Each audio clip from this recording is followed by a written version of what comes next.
Like so, we'll have those picks on your screen very shortly as these guys will just cycle through the picks and bans as fast as they can, and we will be getting underway with the grand finals of today with the Epic Gear Cup number 2 with SK Gaming Prime and Mouz, who have battled their way to the top throughout today. They certainly have. And I'm just having a quick check here on the website itself, just to see if there's anything that we can kind of plug here, because they have been very kind to get us involved. Obviously, we have already seen the picks and ban stage. We know the champions. I say that, we can't remember them, Pulse, but we have a general idea. And to also give you an idea of how these two teams have got to this point, Mouz beat Unicorns of Love in the semi-finals and Sharks in the first round, whereas SK Gaming Prime beat OG and then My Insanity in the semi-finals to get to this stage. Okay, so now back into the champion picks, and Mozilla in that top lane will be picking up that Malphite. I couldn't remember the other pickup. It was Lulio, okay, so up against either of those pickups, Malphite doesn't really do too well, so I'm wondering how that lane will go. Of course, they are looking towards the mid game, the team fights, for the Astro to chain the Malphite ultimate into that, but it's just a matter of how is he going to survive that laning phase.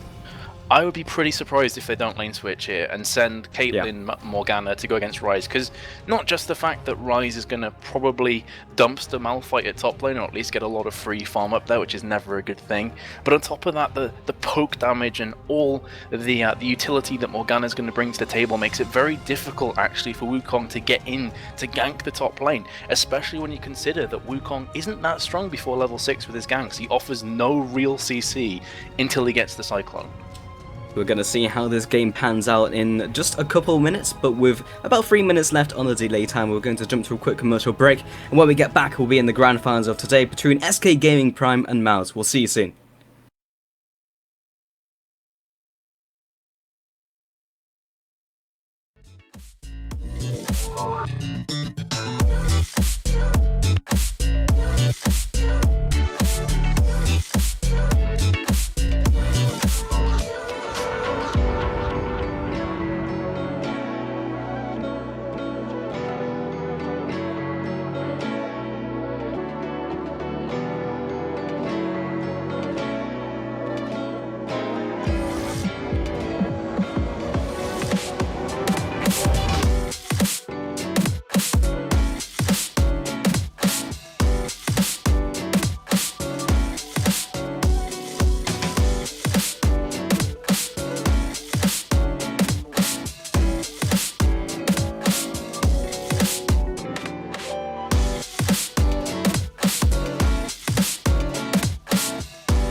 Hello ladies and gents, welcome back. Sorry for the short delay, but apparently EUS is having a few spectator issues, so it took us quite a while actually to get into game.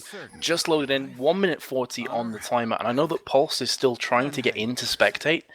Do give me a nudge, Pulse, if you manage to get yourself into the game, but at the moment, not a great deal's happening. Both teams just lining up to take their own blue. Yeah, I am currently just trying to get into the game, and something is happening, so I'm just going to go quiet for a couple seconds and hope that it works. It's weird, I kept trying to spectate the game, it said no, and then suddenly it loads up 5 different clients, all spectating. I was like, yeah, what? Same here. Kind of weird. Regardless though, I'll just take the play-by-play until Pulse does get himself into the game. Interesting enough, no lane switch-ups have came about, so it is going to be Malphite against Ryze at the top lane, which I have to say, unless there's quite a bit of jungle presence from Kha'Zix, is going to be a pretty nasty time. Ryze getting all the free farm there. Regardless though, Yasuo is actually moving himself away from mid lane as Wukong did come in for an early gank, so Makata trying his hand, didn't burn either summoner spell. Exile pretty comfortably in the end, managed to get himself out of dodge. Okay, so all the champions are at 100%. Yeah, it takes a little while. Okay. That happened to me and Ruben as well, I think. It'll be maybe 30 or so seconds and you should be into the game. Nothing really to write home about so far. In fact, Yasuo's going very aggressively onto Take Fun. Ignite was used from Take Fun onto Exile, so that summoner is down. However, Take Fun also used his flash, so Exile has both of his summoners available. Go back in, gets first blood actually. Flashing on using the Ignite, and that's simply massive. I'm just waiting for the stream to catch up so I can comment about it, but hasn't quite arrived on my screen. Oh, it looks like I'm getting into game, and I did just catch the end of that first blood. Yeah, pretty impressive stuff, and Mozilla's actually coming out slightly ahead right now, especially considering that Perry is going to come around from the side. That is going to be a kill as well. Makes it 2-0, Paul. So you in the game now? I am indeed, and Six is just aggressing onto Libic in the bot lane, and it seems like we're seeing a lot of Annie and Morgana nowadays. Yeah, we certainly are. Even though Annie did get hit slightly with a nerf bat in the previous patch, is still very good because of the utility that she brings with the Pyromania. That's when you see the wind whirling around her. It's kind of a declaration of saying, you better keep your distance from me. Morgana's just very good because she's so strong against heavy utility, heavy CC bot lanes because of the Black Shield, and Dark Binding can set up nice ganks. Okay, so we do have the Ryze in the top lane. He's laning against that Malphite, and at the moment he has died once because of that jungle intervention. And I'm wondering if Mozilla can keep that momentum as Perry is looking to go for round 2. Kubon goes for the preemptive flash. Mokata is coming in for that lane gang. Through that river, the flash into the Nimbus Strike, looking for one more auto attack to seal that deal. Doesn't quite do it. The red buff was not enough, and Kubon is kiting like a champion around Mozilla. He does throw down another overload. Those auto attacks are flowing out of that Ryze. The machine gun spellcaster, and then Malphite. In fact, no one drops in the top lane engagement. Impressively enough, no, nobody actually fell, but all summoners were burnt in the process. Flash off both Makati and Kubon, who already used his teleport in the previous engagement. In fact, they come back round. They're going for round 3. Perry is trying to do as much as he can, but honestly, if he had just gone anywhere near Kubon, he would have just thrown a quick auto attack his way and taken him down. Yeah, so just getting that to that point at the top, so many summoners were expended, and Wukong is constantly just staying at the top lane, Pulse. He's going in for take 3. He really does want the blood of Malphite if rocks can bleed, but Makata is very low himself. The Nimbus Strike and another overload. The red buff is ticking, but it's not going to be enough to take him down with the health pot channeling onto Mozilla. So he's not having a fun time in top lane at the moment. He's certainly not, and both top laners are going to be recalling. However, with Wukong staying so long at top, this is going to allow Kha'Zix to go back, heal himself back up, and therefore, if he decides to go for a gank, he's going to be there before Wukong is. That being said, Wukong now moving to mid lane. Finally, he is opting to go to a different lane, but they are trying to influence the top lane as much as they can. That is a very favourable matchup, I would assume, for Ryze against Malphite. So that's why we had the early aggression from Malphite's jungler Perry, and then the return ganks coming in from Makata just to even up the odds. So it has resulted in a 2-0 scoreline. Currently, Yasuo did pick up that first blood. Yep, and he's picked up his second Doran's Blade, so he's going to be constantly jumping on top of Take Fun, who's actually quite low in mana himself, and still without his flash. So Exile's really making the most of this, Pulse, and he's being a real threat in mid lane. That's a 39 to 27 CS differential, and Lulu just went back. Kha'Zix just getting up in the grill of Wukong, and he can't even get into his own jungle. He's going to just farm the mid lane while his mid laner is away from that lane. And Perry and Exile actually going to create a death rush. Level 6. They do not have the knockup. Well, they don't have any knockups because their knockup is in the form of Mouzilla, who is still hanging around in top lane.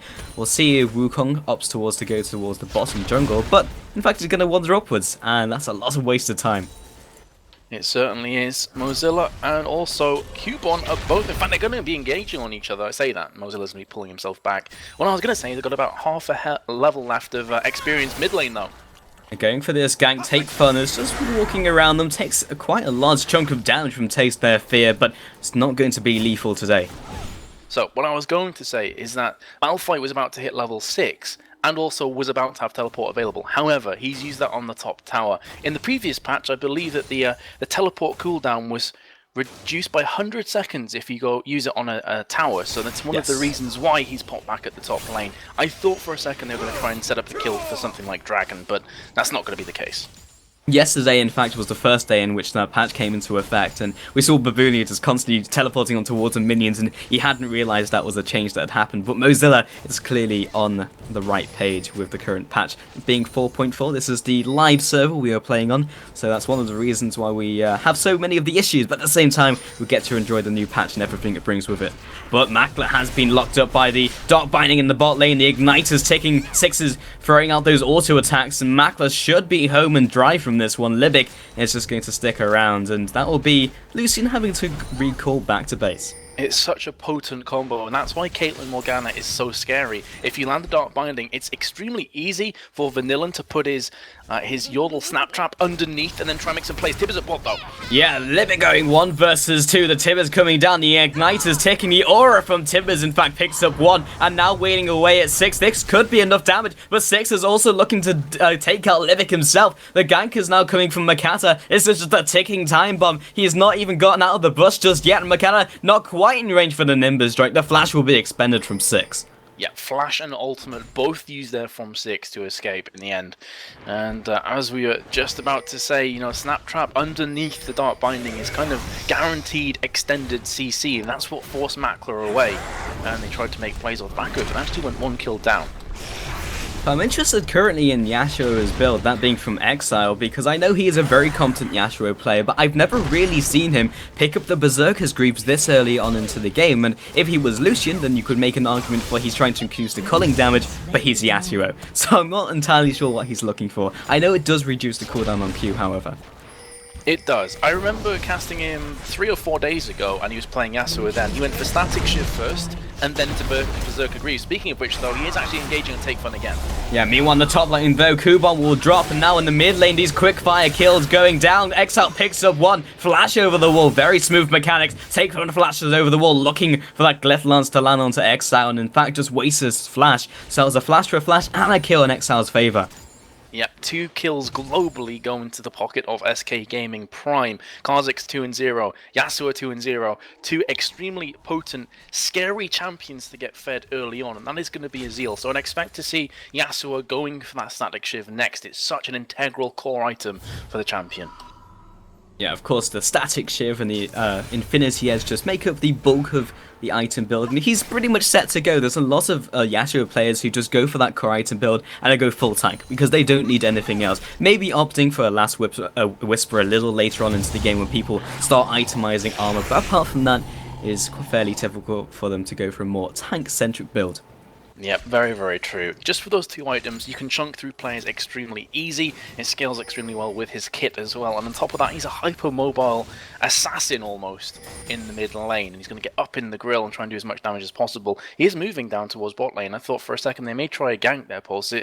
A bit too aggressive, I have to feel. He'd prefer to farm in mid.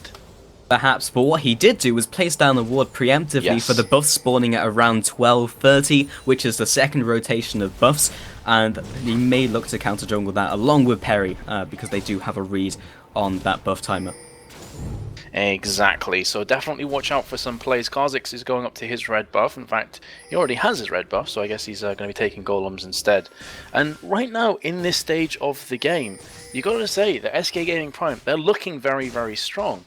The question is, though, the later this goes on, the bigger Rise is going to get. He has been closed down quite a bit in the early stages, has a Tear of the Goddess, 230 stacks on it, but only the Catalyst of the Protector to go alongside that. He's not looking too strong at this point in the game.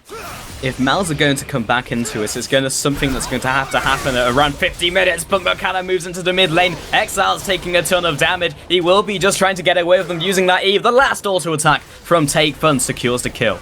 Really smart play there from Mouz, allowing Take Fun to take the last hit, so that gets him a bit more equal in the mid lane. Yasuo is not going to be able to punish him quite as hard. So 900 gold on Lulu, they may very well actually push this mid tower a bit, but teleport in.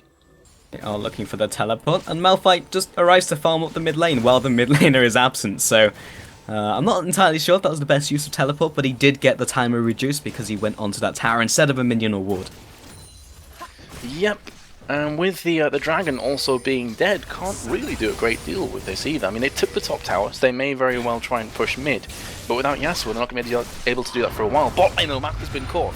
It may be Macdu in a sticky situation, or it could be Six. He was going very aggressive. Zavillin was not really in the right position to follow up, especially with the Dark Child of Annie having that stun available. So, Lucian did pop his flash there, though, so the mobility not quite in mid lane, though.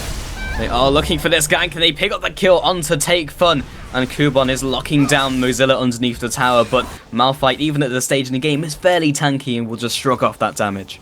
Both teams are so aggressive. It's like every time I try and make a point, they hyper-engage. And again, that is going to be another kill to Kha'Zix, who is getting massive right now. Elder Lizard already picked up. They're going to be stealing away this blue buff as well.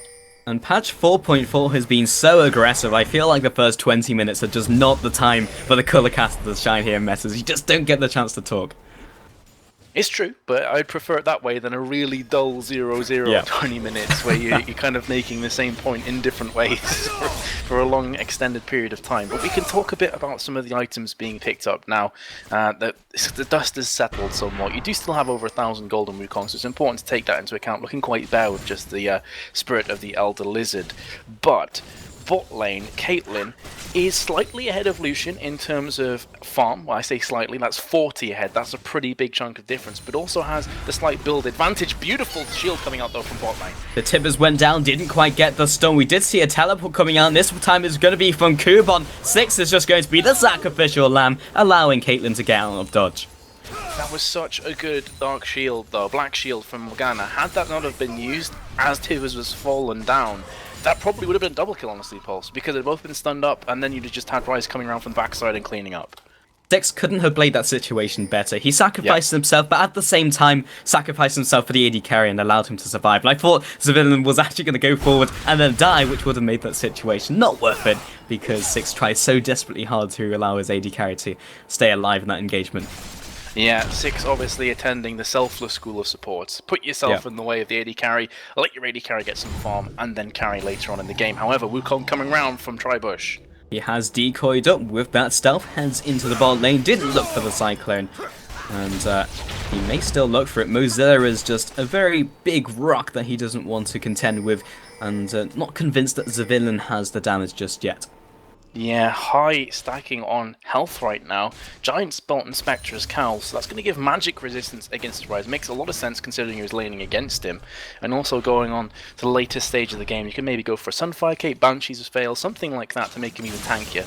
However, Dragon is up in 2 seconds, and judging by the current positioning, you have to say SK going Prime in very, very good position to take this one down.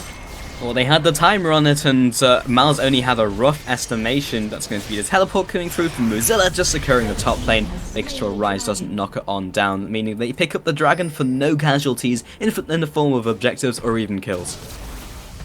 Yep, that has allowed Rise to get a bit of free farm at top, but again, he's not really excelling in the early stages of this game, and that's exactly what I was talking about in the Champion Select, that if you can just slow down Rise in the early stages and get your own carries rolling, he may not even factor on, because as you mentioned before, Pulse, if they're going to make plays, it's going to be after 40 minutes, it's going to be towards the 50-minute mark when Rise is huge. He's not there just yet. Lulu also relies on her lanes doing well, and Ryze won't do well until that stage in the game. So those are two lanes. That's a huge portion of the map, which really isn't doing anything for the vast majority of this game. And the jungle and bot lane are doing okay, but those kills are stacked on Libic. In fact, 60% of the kills are in the support right at the moment. Yeah, typically where a Ryze wants to be at this stage is something like Rod of Ages. Once that item finished off, you just saw that Overload went in, just tickled Mozilla. In fact, he lost pretty much no health as his shield was up, the Granite Shield. So Ryze is in a pretty sticky situation. He's gone for Sork Shoes, which is something you don't often see on Ryze's rushing first. So that kind of gives you an indication of the problems he's facing right now. It just felt like the very early game for all these lanes from SK were the weak stages, and as long as they could get past that, they would be super strong. Picking up 2 dragons and also 2 kills and a tower over Mouz just means that they're only ever going to be stronger for the rest of the game. Ultimate comes down in the form of Unstoppable Force in the top lane. Perry also supplying the damage, and they will collect the kill onto Ryze, just building up even more momentum in this game matters.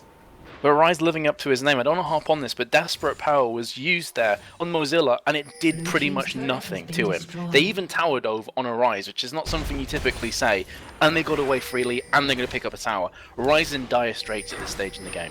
This is really just slipping through their fingers. Mouz have made the smart rotation into the bot lane. Will be taking a tower through a tower, but they did trade an inner turret for an outer turret, which is not quite as worth it. In the bot lane, however, it will help them maybe secure the next dragon, but that's 2 on the bounce. They've missed the flash into the tip, onto the Vanillan. Another great black shield, but the raw damage is way too much for them to contend with. 6 has just landed another perfect dot binding into the ultimate. The flash forward to Makler, surely able to pick up this kill with that extra movement speed from Ardent Blaze. One more auto attack secures the kill with 2 and 0.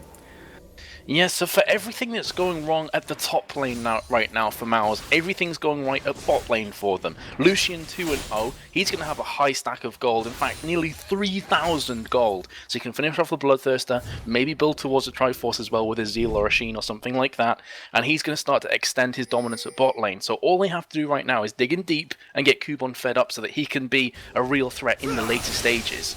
It's a lot of burden though to put on Lucian's shoulders.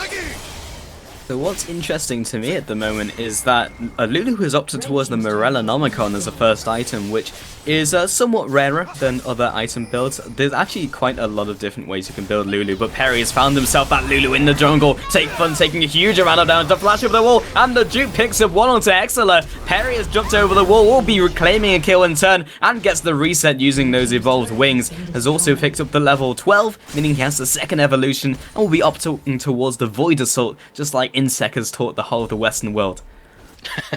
He has definitely taught us Sensei Insec, and while that was happening though, SK Gaming Prime, they made the most of a situation and started to push down bot lane. They picked up 1 tower, probably going to pick up the 2nd as well, and there's not a great deal that Makler can do against this push, so they are going to take down 2 towers. That's a big influx of gold going into their side, and I really like this pickup on 6.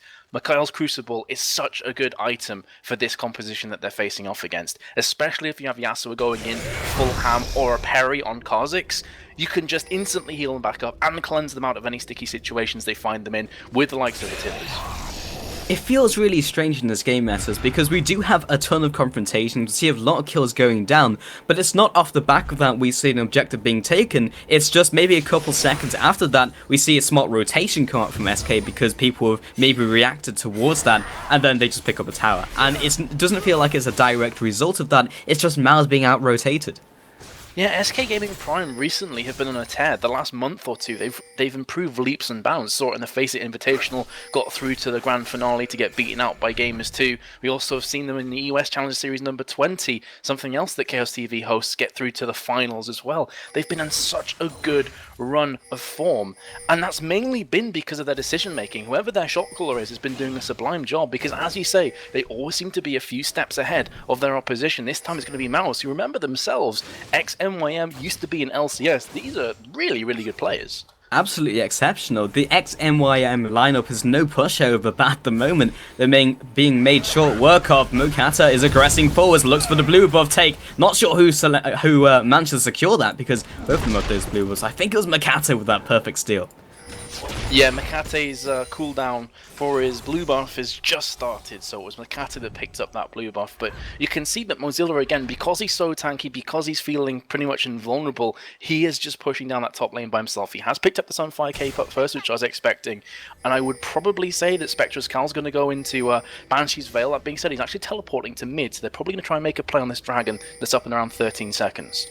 Mouz have this issue at the moment where they kind of know when the dragon went down, but they don't have a perfect timer, so they just assumed it was around this time, so they kind of backed off away from the area, being like, okay, it must be another like 30 seconds, but now they have to reclaim that area they just allowed to slip away from them, and SK are just going to nuke this down. Taste their fear and the single target damage with those headshots from Zavillan will nuke that down incredibly quickly. Mouzilla was looking for this team fight to happen. Kha'Zix in the back line, a huge ultimate into the last breath combo will almost take down and evaporate two members of Mouz. That's the AD carry getting out of dodge, and 1 for 2 trades so far. Harry gets briefly squirreled, and the rest of the team is heading in to just sweep up the mess, getting decimated right now. Exile picks up another. Libic will be swept up in that complete storm of damage, and a 5 for 2 trade resulting in the ace for SK Gaming Prime.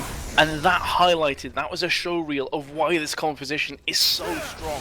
Malphite engaging onto both Makler and also Makate, knocking them both in the air. Last breath comes in afterwards, and Makate was nearly dead as he used his Cyclone. So his Cyclone didn't get the full max charges off, didn't do as much damage as it could have, and then on the backside he got Perry leaping backwards and forwards, 6-0, cleaning up the fight, 5 for 2, and a very comfortable team fight overall there for SK Gaming Prime.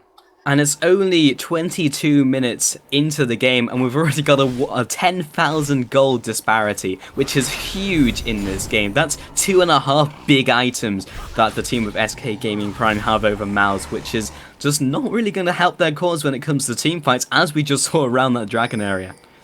Yeah, if Malphite and Yasuo can work the 1-2 combo on the AD carry, or even Makate, who himself is not exactly massively tanky at this stage of the game. Yes, he's got the components of a Warden's Mail, of a Randuin's Omen, but it's not really that far through.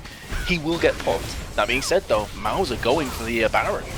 This is something we've seen all the way from Season 1. This is the Desperation Baron. They're trying what they can do. It's down to 40% already. They have a lot of single target damage. The culling even used to try and take this out as quickly as possible. Unstoppable Force is not off cooldown just yet. It doesn't even matter. They have so much damage, and Baron was taken down during the mayhem. That's Morgana already dropping, but Perry is in the fight. They pick up one, looking for the second onto Makler. They will get it. Another onto Wukong. Take Fun manages to survive, but that's one member with the Baron buff remaining on them.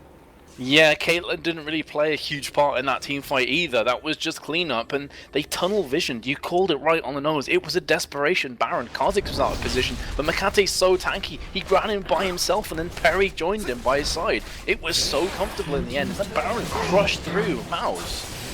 And Zavillan just knew that his team was going to win the finals. Like, okay, well, I might as well just push mid lane because my team doesn't need me. Meaning that when they won the team fight, just rotated to mid lane, took down the inhibitor tower, and even took the inhib on the top of that Baron fight. And now just taking everything in the jungle. And this is the problem that I was mentioning previously, that even though Ryze wasn't doing particularly well at the time Lucian was, however, the last 5 or so minutes Lucian has not been pulling his weight as much, and that's allowing the likes of Kha'Zix to get big. Yasuo, as you mentioned previously, he's got his core items of Infinity Edge and Static Shiv. Hold that thought though, they're going to top. Well, Livix is the one leading the charge, and although Annie is quite scary, I'm not sure if she's got the damage behind her with that 3-man stack from SK Gaming. Quite scary. Mouzilla doesn't quite have his ultimate just yet, but lands a perfect last breath onto 2 members and will get blown up for his troubles. Makata unable to land a Cyclone onto anyone but 1 minion. That was the least value Cyclone I think I've ever seen, but now with 6 coming into the frame, we'll see if they go for the re-engage. The Black Shield has been put onto that Kha'Zix, and he is looking for the engage. The Void Assault has been popped. He leaps forwards, lands the Void Spikes on to take Fun, and the Randuins to come out. And Zavillan has also found himself in the top lane. Libic is looking for the right opportunity to land the stun. Gets it onto Perry and Mouzilla. 6 is coming with a dog, with an ultimate roller onto 4 members, but has to get out of dodge. He just doesn't have the damage behind him, and meanwhile, Makler has been pushing in the bot lane. Such a sloppy fight from both teams. Hold the thought, they're going in again.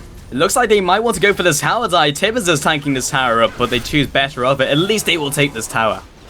They will, and as you said, Makler is pushing bot lane, extremely aggressive. What a strange fight though, Pulse. You saw Exile, he's very fed, he's very beefy, but he went in by his lonesome, maybe a lapse in communication, because there was still about a quarter on Unstoppable Force before it was going to be available. He went in, died by himself, and then SK Gaming Prime overextended. They were not able to pick up anything. As you say, even with that Wukong ultimate whiffing, it was just a very strange scratching of heads there between both of these teams. I feel like Exile just overestimated his damage. He landed the Whirlwind into his last breath combo. It's like, okay, great, 2 members, it's an okay ultimate, but when you're against 3 or 4 people, that's a great ultimate. He just assumed there was more follow-up from his team, but Malphite, not known for dealing all that much damage, he's actually up towards a Deathfire Grasp, which is not a build I've seen all the time from Malphite, but it will increase the AP damage coming from that team. Yeah, exactly. That's pretty much the reason why he's gone for it, because barring Morgana, who's going obviously more utility as a support, they have a real lack of ability power firing in, I should say, and Malphite does scale off AP. He scales off it with his Unstoppable Force, he also scales off it with his Ground Slam and his Seismic Shard, and he scales pretty well. So he's going to be able to pop someone in those fights, and I think the idea behind their comp here is Deathfire Grasp into ultimate, then let Kha'Zix just reset. Because if they get someone low, Perry gets the kill, then he's going to be jumping around. Absolutely, it's a lot like the LeBlanc principle with Kha'Zix, where there's often the LeBlanc paired with the Kha'Zix jungle, so you can instantly burst someone down, get that reset at the very start of the fight, so you can just get into the fight and jump onto another person, or jump out again as they see fit. And Malphite is kind of fulfilling that role. Even though he's a very odd-shaped LeBlanc, but he moves on to Makler. They don't really have the follow-up, but Perry has got into range very quickly, but instantly stunned down. The whole man stack coming in from Mouz has just come into the bot lane. That's a good cyclone landing onto 4 people. The villain's still in the back lines, though. Kubon picks up 1, and Mozilla is looking to find himself in the same fate as his ally of Exile. A 3-man versus that 5-man stack from Mouz. Looks like Mouz have definitely won that team fight, and Perry just walking on out. I can't fathom these engages. I have to assume that there's a real lack of communication right now. Kubon from the top. Kubon has just come out from nowhere. We're using that teleport. Barry has been popped, and it will be enough. Getting that lifesteal. 6 will surely fall from Makler right here with that extra damage from Pix. And Perry, meanwhile, has rotated all the way around and will be collecting their inhibitor. Flash in from Takefon, but he did not land the Glitter Lance. That's a wasted summoner, and Perry should be able to pick up this inhibitor as well, Pulse. Again, such a strange kind of skirmish game. People throwing abilities, kills at each other all over the map, and strangely enough, it always seems to favor the team that comes out behind in team fights. But that was all because of Perry's smart rotation, and Mokata, that's not where you want to be inside your own jungle. Perry is just waiting for you. He gets the kill, gets the reset, moves on to Libic. He does have the stun, and will be throwing it down onto Perry, but he does have some tenacity. Gets Taste Their Fear and the slow because he was momentarily stealthed, and finds himself the double kill. So going back to the point before about the communication, you saw Perry go in again. Malphite used his ultimate, just caught 1 or 2 players, I can't quite remember. And they tried to take down Makler, I believe. Makler didn't fall, and then the rest of the team just came round. Again, Makler's going to be going down. The teleport came out, Mozilla coming into the bot jungle, and Exile just selected that kill. But yeah, it was in fact a Malphite ultimate onto 1 member, and that was only Makler. They were trying to nail him with the Deathfire Grasp into Unstoppable Force. So the bot lane is currently untarnished, but I'm sure SK will change that very shortly. Yeah, so they went in, Perry jumps in afterwards trying to get the reset, it doesn't pay off, and then the rest of Mouz kind of flank round the upper side, and from there on in it was one-way traffic. But again, you hit the nail on the head there. Perry reacted so quickly, he's like, okay, I know they're going to chase Caitlyn, I don't care, I'm going to pick up the middle inhibitor. And Perry's still sticking around in the mid lane. He doesn't really contribute anything to a siege situation, especially a dive. And Malphite, I'm not really sure is tanky enough at this stage to tank an inhibitor turret. And Perry is doing what he can, but he's definitely a stronger member when he's split pushing. I feel like SK Gaming Prime want to go back here and buy up at some point, because a few of the members are sitting on fairly high chunks of gold. Over 1,000 for Morgana, Yasuo, Caitlyn, over 2,000 for Kha'Zix, and nearly 800 for Malphite. They have a lot of spike and damage and tank ability that they could be bringing to this fight instead of fighting right now. They just feel they're in the right place at the right time, but if they don't have the items, then there's a lot of excess gold that's going to waste, meaning that proportionally Mouz are probably closer to the gold totals than we actually see right here. Exactly, and that's I think one of the reasons why SK Gaming Prime are like, okay guys, look, we've been pressuring this bot lane, not really done any damage. Maybe it's time to pick up some farm on the way out and then get some items and come back stronger, because they were definitely in a position they couldn't win if they towered over. And there's almost 7,000 gold that is just in their back pockets ready to be used. And if you actually subtract that from their gold totals right now, they're completely even with the team with Mouz. And they are just aggressing onto the Baron, trying to go with a smart, fast rotation, but I'm not sure if it's going to be crisp enough. Makata goes for the engage. Cyclone hits too. It's going to hit Exile as well, but he's got the Black Shield in him. A huge ultimate from Makata chained into Last Breath. Will it be enough though? The villain on the backline's completely untouched. He's wailing away at Kubon, but he is forced to net out. Perry drops a 4 for 2, and Mouz come out clearly ahead in that trade. This is exactly what I was talking about. Kubon is able to pick up items with the gold he has, so he's going into that fight a lot stronger than Malphite is, even though Malphite's been sat on a huge amount of gold, as is the rest of his team for the last few minutes. They try a Baron, and again it's Lord Throwzone, and I don't understand this mentality, Pulse. If you go back, you pick up some items, and you start to get the likes of Last Whisper firing on in, then you can just put down a lot more punishment when the fight comes around, whereas there, they were basically always going to come out second best. You know, this reminds me of Team Dignitas from NA, where they put so much emphasis on Baron over even inhibitor towers and inhibitors that it just costs them the game. And as you mentioned, it is Lord Throwzone, which is really ringing true for SK Gaming. Luckily, Mouz didn't pick up the Baron themselves. It's still on the field, but as long as that Baron's there, it just seems to be a magnet for SK to go there and lose. Yeah, so as a result of that fight, Thornmail has been picked up on Karzik, so that's going to be to mitigate some of the damage from both Wukong and also Makla's Lucian. However, he only has the Maw of Malmortius and the Mercury Treads to deal with Ryze. Ryze is going to start to chunk really hard, so will Lulu. So I am a bit worried here for Perry going into these fights. He's going to have to come in last and try and clear up, otherwise he faces going down very early. Perry feels like he's trying to be the initiator in these fights. He goes in sometimes even before Mozilla, or gets caught with his pants down, and then Exile does try to do his best, but they're getting focused one by one, and it just doesn't feel like they're going into these team fights as a coherent unit. They just get panicked and just start falling apart.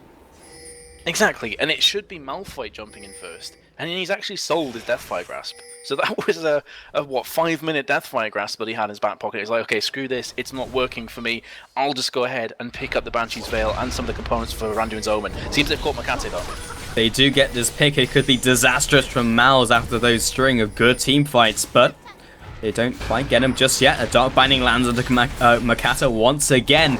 He is trying to be that tank that the team needs, but he's not really the tank that the team can really rely on. Take Fun gets hit up with all these skill shots, but he is still alive. Finally drops. Exile jumps over the wall of Flash. He's leading the charge. He's completely by himself with no coverage from his team, and will be dropped with the over-aggression. Libic has come back into the fight along with Makata because they have to flank them with Kubon from the backside. They pick up one onto Morgana. The villain is still alive, and so is Makata, and also Perry jumping in once again with Nimbus Strike, but he dies to the red buff. Makla gets cleaned up, and so will Kubon. The villain goes huge and picks up the double kill, a 5 for 2.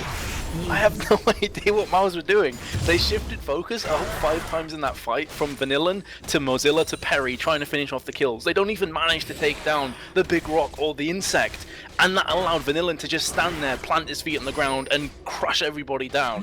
That is going to be a 5 for 2. That is going to be a Nexus Tower falling as well, more than likely, unless Perry gets executed, which would be quite disappointing. In fact, Mozilla's going to go down.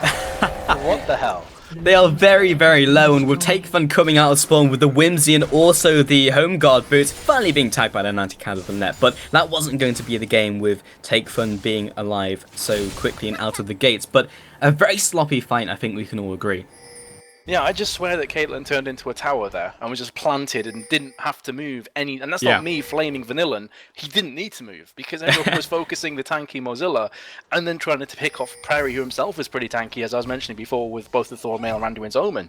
So the focus was a bit off, I have to say, from Mouz. However, we've seen this before, Pulse. Yeah, it's the Baron rush, this time from Mouz, and I'm not sure what the obsession is over Baron from both these teams. Culling again used, it is chunking down the Baron, but down to 50% HP, and already SK have rotated, and that's a big ultimate already out of the fight. Blue team will be the one to pick up the Baron Nashor. Already, Annie has dropped, and now we go into the team fight with that ensuing. Kubon moving on to Perry. Perry is doing so much damage with the isolation onto Kubon. He surely will fall. There it is. Now the reset. The rest of the team has scattered, but Wukong, I'm not really sure if he's going to go anywhere, and I think they may just collect this last kill. Goes into the decoy, but with the AoE, it doesn't matter which one you hit.